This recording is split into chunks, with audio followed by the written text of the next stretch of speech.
I'm Joe Catalano with an AM Quincy news update for Friday, January 24th. For the first time in the 136-year history of the Quincy Fire Department, a woman will be joining the ranks of firefighters. Chief Joe Jackson says that Catherine Drakio is transferring from the Braintree Fire Department to the Quincy Fire Department this year. Drakio is the niece of Quincy Public Schools safety officer Mike Drakio. She's been a Braintree firefighter for 3 years and is also a commander in the U.S. Army Reserves and a personal trainer. Chief Jackson says no special accommodations are required for female firefighters except for a dedicated restroom. Jackson says that female firefighters want no special treatment, and he says there may be a second woman joining the department later this year. The new class of firefighters will be sworn in soon. Well, thanks to a significant grant from a corporate sponsor who wishes to remain anonymous, Quincy College has begun a major construction project at its Seville building to better accommodate several programs in its popular allied health curriculum. Site preparation and utility work have begun on the street level of the college's science building at 24 Seville Avenue in an area which previously served as parking for college faculty and staff. The project will create 1,800 square feet of multipurpose lab and classroom space to allow for the expansion of existing programs, as well as the launch of a new occupational therapist assistant program later this year. Inside the redesigned entrance to the Seville building, space will be dedicated for a new public safety station, where a member of the college's public safety team will be on duty during hours of building operation. Also included is a new student lounge. Starlight Building Services from South Boston is the general contractor on the project, which is expected to be completed before the start of the college's fall semester this year. With massive patches of slow zones now mostly repaired, MBTA officials have set their sights on pushing some subway speeds to even higher levels as one of the next major goals. T officials hinted yesterday parts of the Red Line might soon be able to accommodate travel up to 50 miles per hour, a 10-mile-per-hour increase over the current levels that would bring the line closer to originally designed speeds and further trim travel time for commuters. MBTA General Manager Phil Eng says that improvement is right around the corner. And Jody Ray, the agency's Senior Director of Maintenance, said it could happen within days. Ray says the Red Line was designed to run at 50 miles per hour between the JFK UMass station and Braintree station, but that officials a couple of decades ago decided to set a system-wide maximum speed of 40 miles per hour. The T will need to get the all-clear from regulators at the State Department of Public Utilities and Federal Transit Administration to boost speeds back up, but Ray says that the comfort level is there and that the tracks are in very, very good condition. The agency, which faces a major operating deficit in the upcoming fiscal year, spent hundreds of millions of dollars over the past year on a sweeping repair campaign to fix track defects that blanketed miles of the system with slow zones. That effort has proved mostly successful, decreasing travel times. Eng said that ridership is up too, increasing 8% from December 2023 to December 2024.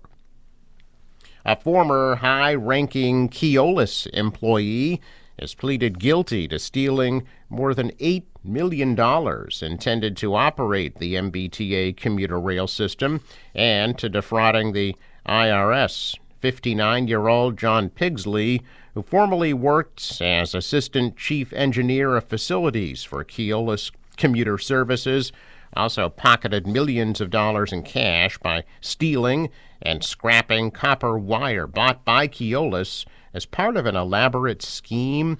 The U.S. District Court judge scheduled Pigsley's sentencing for April 17th. Pigsley and John Rafferty, the ex-general manager of a Massachusetts-based electrical company, were both charged in April of 2023. Since 2014, Keolis has operated the MBTA commuter rail system under an annual contract of $291 to $349 million. Between 2014 and 2021, Pigsley worked as Keolis's assistant chief engineer of facilities. He was responsible for the maintenance of commuter rail facilities and their engineering operations, including repairs.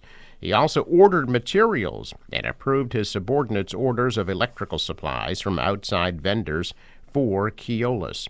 Pigsley also ran a separate construction company called Pigman Group.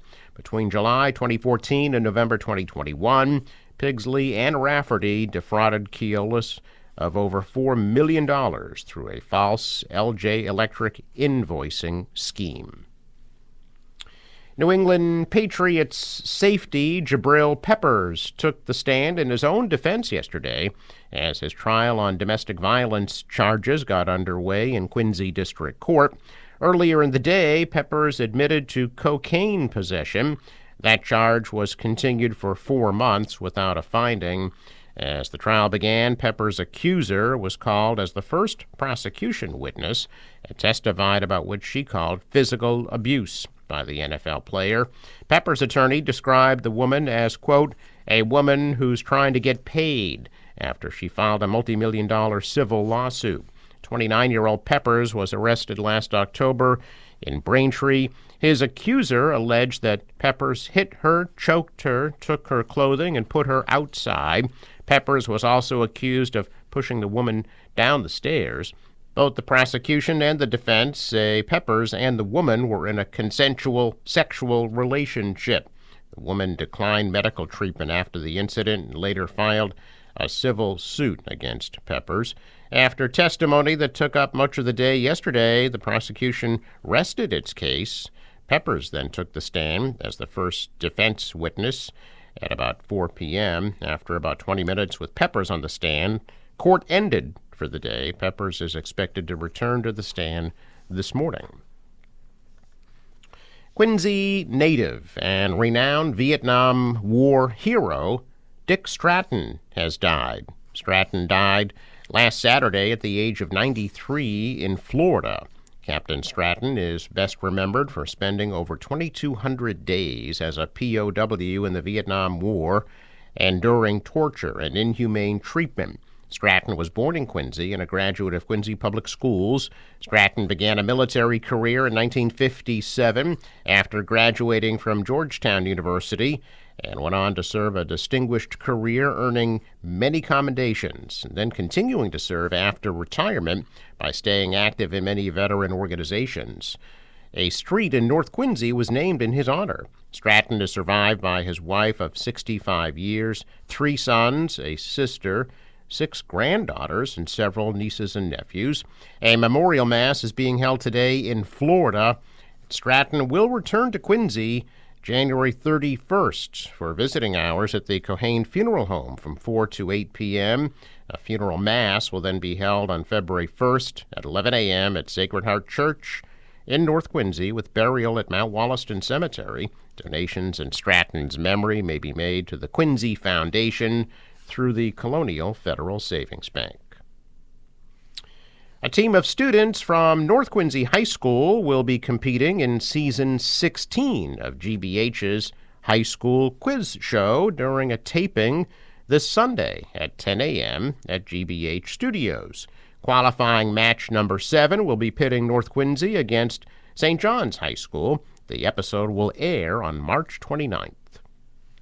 Quincy Point Congregational Church is selling cookbooks to benefit Quincy Public School students who may need essentials such as winter coats, footwear, personal care items, and school supplies. The $15 cookbook offers local and global recipes. Contact the church to purchase a cookbook. MBTA Red Line service will be suspended between JFK, UMass, and Braintree both Saturday and Sunday for signal upgrade work. Free shuttle buses will make all stops between JFK, UMass, and Braintree. Fare-free service will also be offered on the commuter rail between Braintree, Quincy Center, JFK UMass, and South Station. A check of business news this morning. Stocks are higher. The Dow is up 404 points. The NASDAQ rose 44, and the S&P is up 32. World stocks were also higher. The euro rose, and oil at $74 a barrel. In sports, Celtics lost out in L.A. to the Lakers, 117-96. They'll be in Dallas tomorrow at 5:30. The Bruins shut out the Senators 2-0. They'll be taking on Colorado in Boston tomorrow at 1. Forecast from the National Weather Service today, mostly sunny and a high of 31 degrees. For tonight, clear and cold again, lows dropping into the single digits. Tomorrow, mainly sunny and a high of 29. Sunday, partly sunny and a high of 36. Partly cloudy on Monday, high 35.